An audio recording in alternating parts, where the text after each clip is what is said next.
પ્રધાનમંત્રી નરેન્દ્ર મોદી મોરિશિયસના 2 દિવસીય પ્રવાસે રાષ્ટ્રીય દિવસ સમારોહમાં મુખ્ય અતિથિ તરીકે આપશે હાજરી। પ્રધાનમંત્રી નરેન્દ્ર મોદી આજે સવારે મોરિશિયસની 2 દિવસીય સત્તાવાર મુલાકાતે પોર્ટ લુઇસ પહોંચ્યા છે। આ પ્રવાસ દરમિયાન તેઓ વિવિધ કાર્યક્રમોમાં ભાગ લેશે, જેમાં મોરિશિયસના 57મા રાષ્ટ્રીય દિવસ સમારોહમાં મુખ્ય અતિથિ તરીકે હાજરી આપશે। આજના કાર્યક્રમોમાં પ્રધાનમંત્રી મોદી સિર્સ શિવુ સાગુર રામગુલામ બોટનિકલ ગાર્ડનમાં મુલાકાત લેશે, જ્યાં તેઓ મોરિશિયસના પ્રથમ વડાપ્રધાન સિર્સ શિવુ સાગુર રામગુલામ અને પૂર્વ વડાપ્રધાન સિર અનિરુદ્ધ જુગનાથને શ્રદ્ધાંજલિ અર્પણ કરશે। આ બોટનિકલ ગાર્ડન મોરિશિયસની સાંસ્કૃતિક અને પર્યાવરણીય ધરોહરનું પ્રતિનિધિત્વ કરે છે। મોરિશિયસના રાષ્ટ્રીય દિવસ સમારોહમાં પ્રધાનમંત્રી મોદીની હાજરી ભારત અને મોરિશિયસ વચ્ચેના સદીઓ જૂના સાંસ્કૃતિક અને ઐતિહાસિક સંબંધોને વધુ મજબૂત બનાવશે।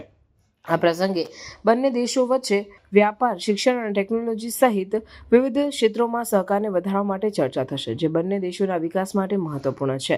પ્રધાનમંત્રી મોદીની આ મુલાકાત દર્શાવે છે કે ભારત હિન્દ મહાસાગર ક્ષેત્રમાં પોતાના પડોશી દેશો સાથે સંબંધોને મહત્વ આપે છે।